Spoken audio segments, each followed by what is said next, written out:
أعوذ بالله من الشيطان الرجيم بسم الله الرحمن الرحيم. السلام عليكم ورحمة الله وبركاته.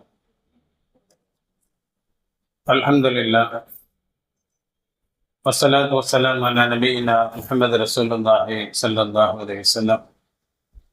أعوذ بالله من الشيطان الرجيم. بسم الله الرحمن الرحيم. يا أيها الذين آمنوا إذا نودي للصلاة من يوم الجمعة فاسعوا إلى ذكر الله وذروا البيع ذلكم خير لكم إن كنتم تعلمون. புகழும் புகழ்ச்சியும் எல்லாம் அல்ல அல்லாஹ் ஒருவனுக்கு. அல்லாஹ்வின் சாந்தியும் சமாதானமும் முஹம்மது ரசூலுல்லாஹி ஸல்லல்லாஹு அலைஹி வஸல்லம் அவர்கள் மீதும் அவர்களை பின்பற்றி வாழ்ந்த உத்தம சத்திய சஹாபாக்கள், தாபிஈன்கள், தபஅ தாபிஈன்கள், உலக முஃமின்கள், முஸ்லிம்கள், நம் முன்னோர்கள், நம் சந்ததிகள், குறிப்பாக நம் அனைவர்கள் மீதும் என்றென்றும் உண்டாவதாக ஆமீன். கண்ணியத்திற்குரியவர்களே, அல்லாஹ்வுடைய அருள் கொண்டு புனிதம் நிறைந்த ஜும்மாவுடைய நாளில் இறைவனை தொழுது இறை அருளை பெறுவதற்கு நாம் எல்லாம் ஒன்று கூடியிருக்கிறோம். அல்லாஹு தாலா அந்த நசீபை நமக்கு வழங்கி இருக்கிறான். அல்ஹம்துலில்லாஹ். நாம் செய்யக்கூடிய அமல்களையும் அல்லாஹ் கபூல் செய்து அதனுடைய பலனை இம்மையிலும் மறுமையிலும் நமக்கு நிரப்பமாக தந்து அருள் புரிவானாக. ஆமீன். அன்பானவர்களே, அல்லாஹ் ரப்பல் ஆலமீன் ஒவ்வொரு உம்மத்துமார்களுக்கும் ஒரு நாளை பெருநாளாக ஆக்கி தந்தார். முஹம்மது ரசூலுல்லாஹி ஸல்லல்லாஹு அலைஹி வஸல்லம் அவருடைய உம்மத்துமார்களுக்கு வருடத்தில் 2 பெருநாட்கள் உண்டு, ஈது பெருநாட்கள். அது அல்லாமல் முன் உண்டான சமுதாய மக்களுக்கு எப்படி வாரத்தில் ஒரு நாளை பெருநாளாக அல்லாஹ் அறிவித்தானோ அதுபோல இறுதி தூதராக வந்த முஹம்மது ரசூலுல்லாஹி ஸல்லல்லாஹு அலைஹி வஸல்லம் அவர்களுக்கும் அவருடைய உம்மத்தாகிய நம்மவர்களுக்கும் வெள்ளிக்கிழமையை, ஜும்மாவுடைய நாளை நமக்கு பெருநாளாக அல்லாஹ் ஆக்கி தந்தார். மூசா அலைஹிஸ்ஸலாம் அவர்களுக்கு சனிக்கிழமையை அல்லாஹ் கொடுத்தார். ஈசா அலைஹிஸ்ஸலாம் அவர்களுக்கு ஞாயிற்றுக்கிழமையை பெருநாளாக அல்லாஹ் கொடுத்தான் என்பதை முஹம்மது ரசூலுல்லாஹி ஸல்லல்லாஹு அலைஹி வஸல்லம் அவர்கள் நமக்கு சொல்லித் தர்றாங்க. சமுதாயம் என்று பார்த்தால் நாம் தான் இறுதியாக வந்திருக்கக்கூடிய சமுதாயம். நமக்கு முன்னால் லட்சத்திற்கும் மேற்பட்ட இறை தூதர்கள் வந்திருக்கிறார்கள், நபிமார்கள், ரசூல்மார்கள் வந்து சென்றிருக்கிறார்கள். அந்த சமூகத்து மக்களை நாம் கவனித்து பார்த்தால் நாம் தான் கடைசியாக வந்த சமுதாயம். ஆனால் ஸல்லல்லாஹு அலைஹி வஸல்லம் அவர்கள் நமக்கு சொல்வார்கள், மறுமையில் நாம் தான் முந்தியவர்கள். நமக்கு முன்னால் பல வேதங்கள் பல நபிமார்களுக்கு கொடுக்கப்பட்டிருந்தாலும், நமக்கு இறுதி வேதமாகிய குர்ஆனை அல்லாஹ் தந்திருந்தாலும், ஜும்மாவுடைய தினத்தை அல்லாஹ் நமக்கு பெருநாளாக ஆக்கி தந்தானே, அந்த நாளை கொண்டு அல்லாஹ் சுப்ஹானஹு வ தஆலா அருள் புரிந்திருக்கிறான். வெள்ளிக்கிழமை என்கிற போது நாம் தான் இறுதி சமுதாயமாக இருந்தாலும் கூட வாரத்தில் முதலாக பெருநாளை கொண்டாடுகிறோம். அதற்கு அடுத்த நாள் சனிக்கிழமையை யூதர்களும் ஞாயிற்றுக்கிழமையை கிறிஸ்தவர்களும் பெருநாளாக கொண்டாடுகிறார்கள் என்று பெருமானார் ஸல்லல்லாஹு அலைஹி வஸல்லம் அவர்கள் சொல்லி, நாம் அவர்களை விட முந்தியவர்கள் என்பதாக ஸல்லல்லாஹு அலைஹி வஸல்லம் அவர்கள் விளக்கம் தருகின்ற நிகழ்வும் முஸ்லிம் ஷரீஃபில் பதிவு செய்யப்பட்டிருக்கு. அப்ப நாம் எல்லாம் ஒரு பெருநாள் தினத்தில் இங்கே ஒன்று கூட இருக்கிறோம். யூதர்களுக்கு சனிக்கிழமை, ஈசா அலைஹிஸ்ஸலாம் அவர்களை சார்ந்திருக்கக்கூடிய கிறிஸ்தவர்களுக்கு ஞாயிற்றுக்கிழமை. பொதுவாகவே பெருநாளுக்கென்று சில சிறப்புகள் உண்டு. அந்த சிறப்பை அறிந்து அந்தந்த சமூகம் அந்த நாளை கண்ணியப்படுத்தணும்.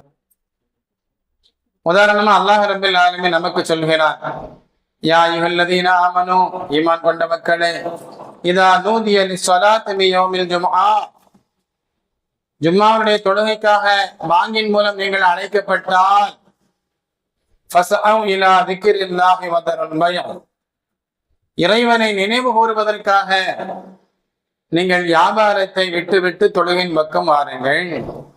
ذَلِكُمْ خَيْرٌ لَكُمْ إِن كُنتُمْ تَعْلَمُونَ, நீங்கள் அறிவுடையவர்களாக இருந்தால் இதுதான் உங்களுக்கு சிறந்தது என்பதாக அல்லாஹ் ரப்பல் ஆலமீன் நமக்கு சொல்றார். வியாபாரம் தான் பெருசு அப்படின்னு சொல்லி என்ன செய்யக்கூடாது, ஜும்மா விட்டுட்டு உட்கார்ந்து இருக்க கூடாது. அல்லது காலையில இருந்து சும்மாதான் இருந்தோம், பாங்க சொல்ற நேரத்துல 4 பேர் வர்றாங்க அப்படின்னு நினைச்சு என்ன செய்யக்கூடாது, வியாபாரத்துல துன்யாவுடைய காரியத்துல மூழ்கிடக்கூடாது. அந்த நேரத்துல 4 பேர் வர்றது, 40 பேர் வர்றது, அதெல்லாம் நமக்கான சோதனை. அல்லாஹ் என்ன செய்வான், நம்மளை சோதிப்பான். காலையில இருந்து அவ்வளவா வியாபாரம் இல்லை, ஜும்மாவுடைய நேரம் நெருங்கும் போதுதான் கொஞ்சம் கூட்டம் வருது அப்படின்னு சொன்னா அது ஒரு சோதனை, அது நமக்கு பாக்கியம் இல்லை. அந்த நேரத்திலும் அல்லாஹ்வை வணங்குவதுதான் சிறந்தது என்று ஒரு அடியான் முடிவு செய்தால் அவன் இன்ஷா அல்லாஹ் வெற்றி பெறுவான், அவன் நன்மையை பெறுவான், அதற்கான பலனை இம்மையிலும் பெறுவான், இன்ஷா அல்லாஹ் மறுமையிலும் பெறுவான். எப்படி நம்முடைய வாழ்க்கையில வியாபாரம் என்பது சில நேரங்களில் ஜும்மாவுடைய நேரம் நெருங்குகின்ற போது நல்ல முறையில நடக்கிறதை கொண்டு அல்லாஹ் சோதிக்கிறானா, அதுபோல யூதர்களையும் அல்லாஹு தஆலா சோதித்தார். யூதர்களுக்கு, அதாவது மூசா அலைஹிஸ்ஸலாம் அவர்களை பின்பற்றக்கூடிய யூதர்களுக்கு சனிக்கிழமை அல்லாஹ் பெருநாளாக ஆக்கி தந்தான். அல்லாஹ் அந்த சமூக மக்களுக்கு சொன்னா, நீங்க சனிக்கிழமை அன்று மீன் பிடிக்க கூடாது அப்படின்னு சொல்லி சொன்னோம். ஏன்னா அவர்கள் பெரும்பாலும் எந்த தொழில ஈடுபடுவாங்க, மீன் பிடிக்கக்கூடிய தொழில் செய்வாங்க. அந்த நாள் உங்களுக்கு பெருநாள், இறைவனுக்கு பிடித்தமான நல் வாழ்க்கையை நீங்கள் தேர்வு செய்து வாழணும். இறைவனை திக்ரு செய்யணும், தஸ்மீத் செய்யலாம், தொழுகலாம். அந்தந்த காலகட்டத்து மக்களுக்கு அல்லாஹ் எதை கடமையாக ஆக்கி தந்தானோ அந்த காரியத்துல என்ன செய்யணும், தன்னை ஈடுபடுத்தணும். அன்பானவர்களே, அதுல அந்த கடமையை நிறைவேற்றக்கூடிய மக்களாக கொஞ்ச காலம் அவங்க வாழ்ந்தாங்க, எந்த பிரச்சனையுமே இல்லை. அல்லாஹ் ரப்பில் ஆலமீன் அவர்களை சோதிக்க ஆரம்பித்தார். எப்படி அல்லாஹ் சோதிச்சான், அவங்க வாரத்துல 6 நாள் மீன் பிடிக்க போவாங்க, சனிக்கிழமை மட்டும் மீன் பிடிக்க கூடாது, அல்லாஹ் தஆலா தடை செய்திருக்கிறான். ஆனா சனிக்கிழமை மட்டும் அதிகமான மீன்கள் அப்படியே தண்ணிக்கு மேல என்ன செய்யும், குதித்து கொண்டு இருக்கும். வலைய வீசினா ஏராளமான மீன்கள் மற்ற நாளை விட அதிகமாக வந்து சேர்ற அளவுக்கு மீன்கள் அதிகமாக தென்படும். அதுல ஒரு ஆளு, படைத்தவன் அல்லாஹ்,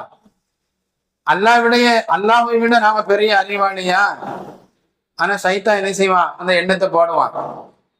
ஒரு ஆளு மீனை பிடிச்சாரு, எப்பொழுது, சனிக்கிழமை. நல்ல பெரிய மீன். அந்த மீனை கயிற்றால் கட்டினார். இப்ப தண்ணிக்குள்ளதான் கிடக்கு. மறுமுனை கயிற்றை கரையில் ஒரு கம்பு அல்லது ஏதாவது ஒரு இரும்பை ஊனிய நிலையில அந்த கயிற்றை அந்த கம்புல என்ன செஞ்சாரு, கட்டி விட்டார். இந்த மீன் கிடக்குது எங்க, தண்ணிக்குள்ளதான் கிடக்கு. மறுநாள் ஞாயிற்றுக்கிழமை வந்து என்ன செய்வார், அந்த மீனை பிடிப்பார். மற்றவங்க கேட்பாங்க, ஏன்ப்பா சனிக்கிழமை தான் தடையாச்சேன், நீ ஏன் மீன் பிடிக்கிற அப்படின்னு சொல்லி. அவர் சொல்வார், நான் எங்க மீனை பிடிச்சேன், அது தண்ணியிலே கிடந்துச்சு, நான் மீனை பிடித்தது ஞாயிற்றுக்கிழமை என்று அவர் வாதிடுவார். அப்ப அவரின் பக்கம் சில பேர் என்ன செஞ்சாங்க, சாஞ்சாங்க. அவங்களும் அது மாதிரி செய்ய தொடங்கினாங்க. கொஞ்சம் காலம் மாற மாற எல்லோர்களும் சனிக்கிழமையே மீன் பிடிக்க நேரடியாக தொடங்கிவிட்டார். நல்லொரு பெருமக்கள் புத்திமதி சொன்னாங்க, எப்ப அல்லாஹ் ஒன்றை தடை செய்திருக்கு, அதை நாம என்ன செய்யக்கூடாது. அல்லாஹ்வுடைய வேதனை வந்துடும், இதை விட்டு நீங்கள் தவிர்த்து வாழுங்கள் அப்படின்னு சொன்னாங்க. ஆனால் அவர்கள் கேட்கல. ஏன்னா சனிக்கிழமை தான் அதிகமா மீன் கிடைக்குது. துன்யாவினுடைய மோகம், அந்த ஆசை, அதை அழிவில் கொண்டு போய் நிறுத்தும் என்பதை அவர்கள் விளங்கல. நல்லொரு பெருமக்கள் பார்த்தாங்க, இவனோடு நாம் இருந்தால் அல்லாஹ்வுடைய தண்டனையில் நாமும் சிக்கி விடுவோம். அதனால தன்னுடைய இருப்பிடத்தை, தன்னுடைய வீடுகளை வேறு பக்கம் அவர்கள் மாற்றிக்கொண்டார்கள். இவன் ஒவ்வொரு நாளும் சந்தை அங்கே நடந்து கொண்டிருக்கும், வியாபாரம் நடக்கும். அப்ப ஒரு நாள் சந்தை வியாபாரம் நடந்துகிட்டு இருக்கு. இந்த சனிக்கிழமையில மீன் பிடிச்சாங்களே, அந்த கூட்டத்திலிருந்து யாரையுமே காணோம், யாருமே வரல. காலையிலிருந்து மாலை வரை அவர்களில் ஒருவர் கூட அந்த சந்தைக்கு வரல. இவங்க மற்றவங்க நல்லூர் பெருமக்கள் பார்த்தாங்க, என்ன ஒரு ஆள் கூட வரல, என்ன ஆச்சு அப்படின்னு சொல்லி அவர்கள் இருக்கக்கூடிய வசிக்கக்கூடிய வீட்டிற்கு இவர்கள் போனாங்க. அங்க போனா எல்லோருடைய வீட்டின் கதவுகளும் தாளிடப்பட்டிருக்கு, அடைக்கப்பட்டிருக்கு. கதவு தட்டுறாங்க, கதவு திறக்கல. தட்டி பார்க்கிறாங்க, திறக்கல. இறுதியாக அவர்கள் கதவை உடைத்து உள்ள போய் பார்த்தா எல்லோர்களும் குரங்குகளாக உருமாற்றம் அடைந்திருக்கிறார்கள்.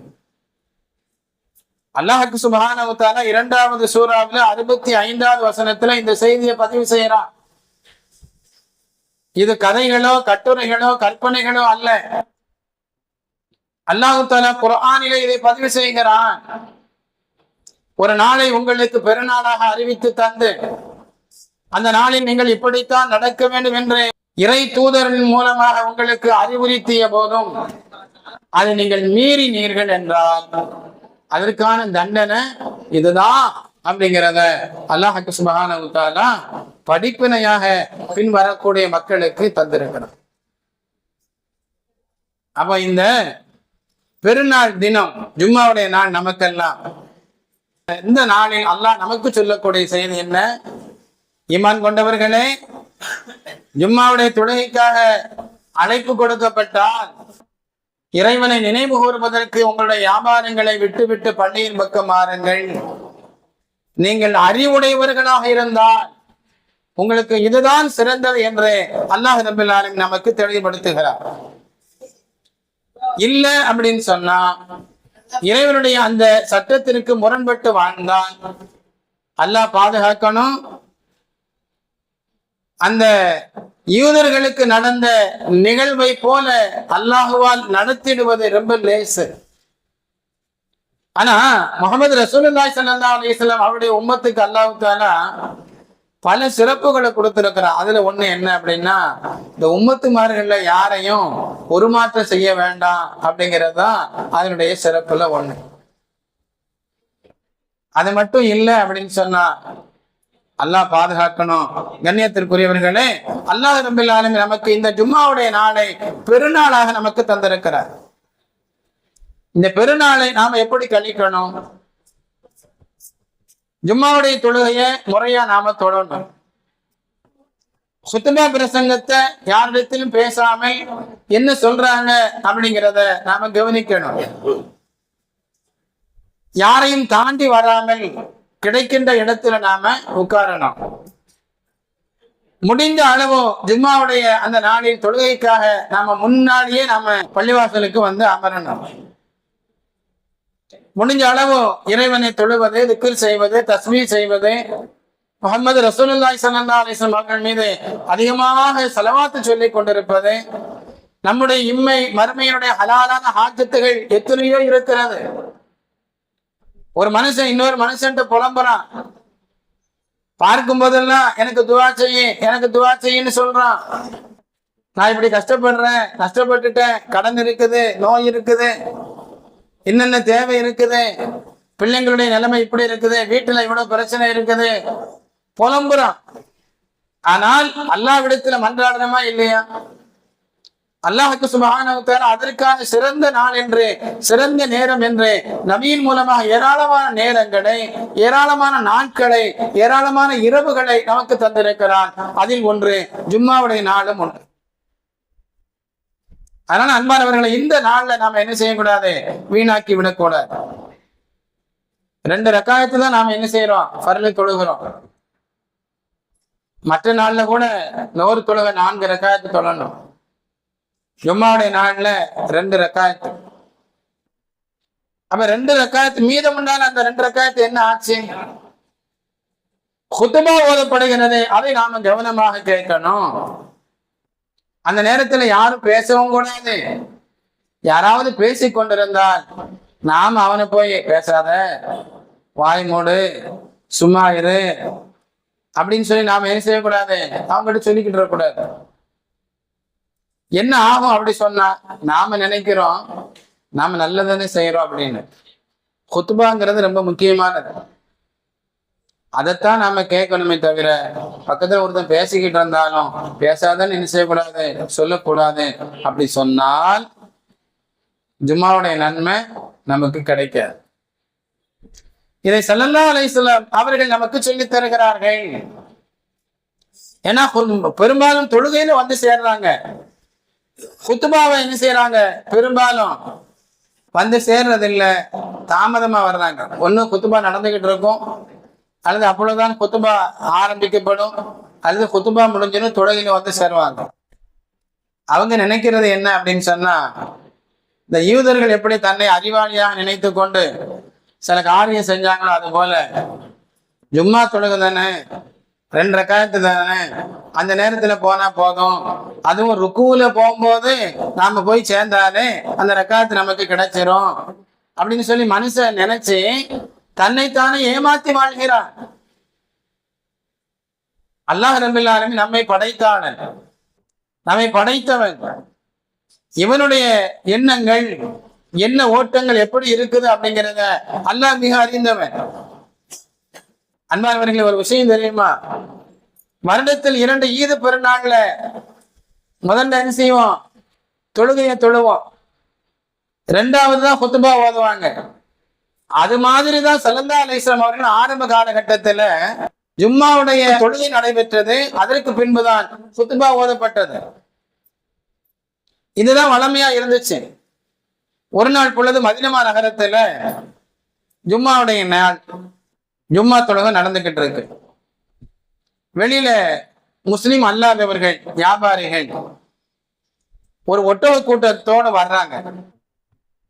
அதுல உணவுப் பொருட்கள் அந்த ஒட்டகத்துல இருக்குது. ஒரு ஒட்டக கூட்டம் அந்த மதீனா நகரத்துக்குள்ள நுழைஞ்ச உடனே ஜும்மா மக்கள் தொழுதுகிட்டு இருக்கிறாங்க. தொழுக முடிந்த கையோடு அவர்கள் பல பேர் என்ன செஞ்சாங்க? உணவுப் பொருளை வாங்குறதுக்காக வேண்டி போயிட்டாங்க. அன்பானவர்களே, கொஞ்சம் சீக்கிரமா போனா தான் உணவுப் பொருள் கிடைக்கும், இல்லைன்னு சொன்னா கிடைக்காது. அல்லாஹ் தஆலா பல வகையில சோதிப்பான், பல வகையில சோதிப்பான். காசா மக்களை சோதிக்கிறானா இல்லையா? உணவு இருக்குது, அது மனுஷனுக்கு தேவையானது. ஆனால் அதை விட முக்கியமானது அல்லாஹ் இட்ட கட்டளை. அப்ப பல சஹாபாக்கள் என்ன செஞ்சாங்க? அந்த ஒட்டக கூட்டம் உணவோடு வந்திருக்கிறது, அங்க போனாங்க. ஒரு 12 பேர் மட்டும் ஸல்லல்லாஹு அலைஹி வஸல்லம் அவர்களோடு இருக்கிறார்கள். அல்லாஹ் ரப்பல் ஆலமீன் ஒரு வசனத்தை இறக்கி தந்தான். 62வது சூராவில் 11வது வசனம். அல்லாஹ் சொன்னா, நபியே, சில பேர் இருக்கிறாங்க, அவங்க இந்த வியாபாரத்திற்காக வேண்டியோ அல்லது மனிதனை எது இருக்குமோ, அது வேடிக்கையாக இருக்கலாம், அதன் பக்கமோ அந்த மக்கள் உங்களை நின்ற நிலையில் விட்டு விட்டு அப்படியே சென்று விடுகிறார்கள். அந்த உணவாக இருக்கட்டும், வியாபாரமாக இருக்கட்டும், அவர்கள் எதால் ஈர்க்கப்படுகிறார்களோ அதுவாக இருக்கட்டும், அதை விட அல்லாஹ் தஆலா மேலானவன், அவன்தான் உணவளிக்க கூடியவனாக இருக்கிறான் என்று அல்லாஹ் ரப்பல் ஆலமீன் ஒரு இறை வசனத்தை இறக்கி தந்தார். ஸல்லல்லாஹு அலைஹி வஸல்லம் அவர்கள் சொல்வார்கள், ஒரு 12 பேர் மட்டும் போகாம நபியோடு இருந்தாங்களே, இந்த 12 பேரும் அந்த மக்களோடு மக்களாக அவர்களை பின்பற்றி சென்றிருந்தால் இந்த பள்ளத்தாக்கு முழுவதும், அவங்க எங்க போனாங்களோ அந்த பள்ளத்தாக்கு முழுவதும் நெருப்பாக ஓடி இருக்கும். அவ்வளவு பெரிய தண்டனை அல்லாஹ் இறக்கி இருப்பான் என்றார்கள் முஹம்மது ரசூலுல்லாஹி ஸல்லல்லாஹு அலைஹி வஸல்லம் அவர்கள். ஏன்னா ஜும்மாவுடைய தொழுகையும் சரி, ஜும்மாவில் ஓதப்படுகின்ற குத்துபாவும் சரி, ரொம்ப முக்கியமானது. அப்ப தொழுகைதான் முடிஞ்சிருச்ச, அடுத்த குத்துபா தானே அப்படின்னு சொல்லி அவங்க நினைச்சாங்க. அதனுடைய தண்டனை என்ன? நெருப்பும் ஆறுகளை போல ஓடுகின்ற அளவிற்கு அல்லாஹ்வுடைய கோபம் ஏற்படும் என்பதை ஸல்லல்லாஹு அலைஹி வஸல்லம் அவர்கள் எச்சரிக்கை செய்தார்கள். அதுக்கு பின்னாடிதான் ஸல்லல்லாஹு அலைஹி வஸல்லம் அவங்க என்ன செஞ்சாங்க? முதல்ல குத்துபாவை வச்சாங்க, அதற்கடுத்து ஜும்மாவுடைய தொழுகையை வச்சாங்க. அவங்க எதை பயந்து அவர்கள் வைத்தார்களோ அது இப்போ நடந்துகிட்டு இருக்கு. முன்னாடி குத்துபாவை வச்சா மக்கள் குத்துபாவை முழுமையாக கேட்பார்கள், தொழுகையை நிறைவேற்றுவார்கள் என்று கண்மணி நாயகம் ஸல்லல்லாஹு அலைஹி வஸல்லம் அவர்கள் இப்படி ஒரு காரியம் செய்தார்கள். ஆனா நம்ம மக்கள் எப்பவுமே தன்னை அறிவாளியாக நினைத்துக் கொள்வது உண்டு. இவங்க தொழுகைதான் முக்கியம், குத்துபாங்கிறது சாதாரணமானது என்று இவர்கள் நினைத்து கொண்டு குத்துபாவுடைய விஷயத்துல ரொம்ப அலட்சியமாக இருக்கிறார்கள். அல்லாஹ் பாதுகாக்க. அன்பானவர்களே, ஜும்மாவுடைய நாள் அது பெருநாள். இந்த பெருநாள்ல தான் அல்லாஹ் ஜும்மா தொழுகையை கட்டாய கடமையாக ஆக்கி தந்தான். வியாபாரம் செய்வது ஹலாலாக இருந்தாலும் தொழுகையினுடைய நேரத்துல, அது ஜும்மாவுடைய நேரத்துல வியாபாரம் செய்யாதீங்க அப்படின்னு சொல்லி அல்லாஹ் தடை விதித்தான். அந்த நன்மையை முழுமையாக பெறணும் அப்படின்னு சொன்னா வெறுமனே 2 ரக்காத்து தொழுதா மட்டும் போதாது. குத்துபா பிரசங்கத்தை என்ன செய்யணும்? நாம ரொம்ப கவனமா கேட்கணும். இந்த ஜும்மா நாள் ஏராளமான விஷயங்களை தனக்குள் வைத்திருக்கக்கூடிய உன்னதமான நாள். ஸல்லல்லாஹு அலைஹி வஸல்லம் அவர்கள் நீண்ட பட்டியலிடுவார்கள். இந்த நாள் எவ்வளவு மகத்துவமானது, இந்த நாளில் என்னென்ன சிறப்புகள் இருக்கிறது, என்னென்ன நிகழ்வுகள் நடந்திருக்கிறது என்பதை பற்றி ஏராளமான ஹதீசுகளின் வாயிலாக நமக்கு சொல்லி தருவாங்க. அதுல ஒண்ணு, சூரியன் உதிக்கக்கூடிய நாட்களில் இந்த நாள் ஆக சிறந்த நாள் என்றார்கள் பெருமானார் ஸல்லல்லாஹு அலைஹி வஸல்லம். வாரத்துல 7 நாளும் சூரியன் உதிக்குது, ஆனா ஜும்மாவுடைய நாள் அது சிறந்த நாள். இந்த நாளில் தான் ஆதம் அலைஹிஸ்ஸலாம் அவர்கள் படைக்கப்பட்டார்கள். இந்த நாளில் தான் ஆதம் அலைஹிஸ்ஸலாம் அவர்களையும் ஹவ்வா அலைஹிஸ்ஸலாம் அவர்களையும் அல்லாஹ் ரப்பல் ஆலமீன் பூமிக்கு அனுப்பி வைத்தார். இந்த நாளில் தான் ஆதம் அலைஹிஸ்ஸலாம் அவர்களுடைய அந்த தௌபாவை அல்லாஹ் தஆலா ஏற்றுக்கொண்டான். இந்த நாளில் தான் ஆதம் அலைஹிஸ்ஸலாம் அவர்கள் வஃபாத் ஆனார்கள். இந்த வெள்ளிக்கிழமை ஜும்மாவுடைய நாளில் தான் கியாமத் என்பது ஏற்படும், சூர் ஊதப்படும். இந்த நாளில் சூரியன், அதாவது ஃபஜ்ருடைய நேரத்தில் இருந்து சூரியன் உதயமாகக்கூடிய அந்த நேரம் வரைக்கும் மனிதன் ஜின் தவிர்த்து மற்ற ஏனைய படைப்புகள், உலகத்தில் கோடான கோடி படைப்புகள் இருக்கிறதே, எல்லா படைப்புகளும் கியாமத்து நாள் இன்று வந்துவிடுமோ என்று பயந்து நடுங்கிக் கொண்டிருக்கும் என்றார்கள் பெருமானார் ஸல்லல்லாஹு அலைஹி வஸல்லம் அவர்கள். ஏன்னா ஜும்மாவுடைய நாள்ல தான் கியாமத்துடைய நாள் வரும் என்பது ஸல்லல்லாஹு அலைஹி வஸல்லம் அவர்கள் சொல்லி தந்த விஷயம். அன்பானவர்களே, இந்த ஜும்மாவுடைய நாளில் ஒரு நேரம் இருக்கிறது, அது ரொம்ப குறைவான நேரம். அந்த நேரத்துல தொழுகை நின்று ஒரு மனிதன் துஆ செய்தால் அந்த துஆ நிச்சயமாக அங்கீகரிக்கப்படும். அது ஏற்றுக்கொள்ளப்படாமல் இருப்பதில்லை என்பதை முஹம்மது ரசூலுல்லாஹி ஸல்லல்லாஹு அலைஹி வஸல்லம் அவர்கள் சொன்ன செய்தி புகாரியில பதிவு செய்யப்பட்டது. ஜும்மாவுடைய நாள் என் மீது அதிகமாக ஸலவாத்து சொல்லுங்கள், நீங்கள் சொல்லக்கூடிய ஸலவாத்து எனக்கு எடுத்து காட்டப்படும் என்றார்கள் பெருமானார் ஸல்லல்லாஹு அலைஹி வஸல்லம் அவங்க. சஹாபாக்கள் கேட்டாங்க, யா ரசூலல்லாஹ், ஏன்னா அவங்க நினைச்சுக்கிட்டாங்க ஒரு மனிதன் இறந்து அவன் அடக்கம் செய்யப்பட்டால் மண்ணால் அவன் அரிக்கப்படுவான் என்பதை அந்த மக்கள் விளங்கியிருந்தார்கள். அதனால அந்த சஹாபாக்கள் கேட்டாங்க, யா ரசூலல்லாஹ், நீங்கள் மரணித்த பின்பும் நீங்கள் அழிந்து போயிருப்பீர்களே, மண்ணால் அரிக்கப்பட்டு இருப்பீர்களே, அப்ப நாங்க சொல்லக்கூடிய ஸலவாத் எப்படி உங்களுக்கு எடுத்து காட்டப்படும்? ஸல்லல்லாஹு அலைஹி வஸல்லம் அவர்கள் சொன்னார்கள், இறை தூதர்களுடைய உடலை தின்பதை, மண் தின்பதை அல்லாஹ் சுப்ஹானஹு வ தஆலா தடை செய்திருக்கிறான் என்று அந்த சஹாபாக்களுக்கு ஸல்லல்லாஹு அலைஹி வஸல்லம் அவர்கள் எடுத்து சொல்லி, அதனால என் மீது நான் இருக்கும் காலத்தில் மட்டுமல்ல, நான் மறைந்த பின்பும் கூட என் மீது நீங்கள் ஸலவாத்து சொல்லுங்கள். இன்னாருடைய மகன் இன்னார் உங்கள் மீது ஸலவாத்து சொன்னார், உங்கள் மீது சலாம் சொன்னார் என்று முஹம்மது ரசூலுல்லாஹி ஸல்லல்லாஹு அலைஹி வஸல்லம் அவர்களுக்கு எடுத்து காட்டப்படும் போதெல்லாம், அன்பானவர்களே, அந்த நபி ஸல்லல்லாஹு அலைஹி வஸல்லம் அவர்கள் நமக்கு அந்த சலாத்திற்கு பதில் சொல்றாங்க. வ அலைக்கும் ஸலாம் ரஹ்மத்துல்லாஹி வ பரக்காத்துஹு, உங்கள் மீது அல்லாஹ்வுடைய சாந்தியும் சமாதானமும் உண்டாகட்டும், அல்லாஹ்வுடைய அருள் கிடைக்கட்டும், அல்லாஹ்வுடைய பரக்கத்து ஏற்படட்டும் என்று நமக்காக அண்ணல் நபி ஸல்லல்லாஹு அலைஹி வஸல்லம் அவர்கள் துஆ செய்யணும். அப்படின்னா நாம் என்ன செய்யணும்? அந்த நபியின் மீது அதிகமாக ஸலவாத்து சொல்லணும், சலாம் சொல்லணும். ஜும்மாவுடைய நாளை கூட ஒரு மனிதன் அலட்சியப்படுத்துகிறான். சில பேர் ஜும்மாவையே சில பேர் விட்டுருவாங்க. 2 பெருநாள் தொழுகைக்கு மட்டும் வருவாங்க. ஜும்மாவுடைய தொழுகை அவர்கள் பெரிதாக நினைப்பதில்லை. ஸல்லல்லாஹு அலைஹி வஸல்லம் அவர்கள் சொல்லி தருகிறார்கள், ஜும்மாவுடைய நாளில் ஒரு மனிதன் தொழல அப்படின்னு சொன்னா அல்லாஹ் அவனுடைய உள்ளத்துல ஒரு முத்திரையை குத்து விடுவான். அவனுக்கு நல்ல விஷயங்கள் காதுல எடுபடாது, உள்ளத்துல தங்காது. அல்லாஹ் தஆலா அவனுடைய உள்ளத்தில் முத்திரையிட்டு விடுவான். இன்னொரு ஹதீஸ்ல 3 ஜும்மாவை ஒரு மனிதன் விட்டு விட்டால் அவனுடைய உள்ளத்தில் அல்லாஹ் தஆலா முத்திரையிடுவான் என்று ஸல்லல்லாஹு அலைஹி வஸல்லம் அவங்க சொன்னாங்க. ஜும்மாவுடைய தொழுகைங்கிறது ரொம்ப முக்கியமானது. ஜும்மாவுக்கு வர்றோம், ஆனா எப்போ வரணுமோ அந்த நேரத்துல என்ன செய்யணும்? வரணும். அது ரொம்ப முக்கியம். ஸல்லல்லாஹு அலைஹி வஸல்லம் அவங்க சொல்லுவாங்க, ஒரு ஜும்மாவுடைய நாள்ல, ஜும்மா தொழுகை பொதுவாக எல்லா தொழுகையும் ஸல்லல்லாஹு அலைஹி வஸல்லம் அவங்க தான் தொலை வைப்பாங்க.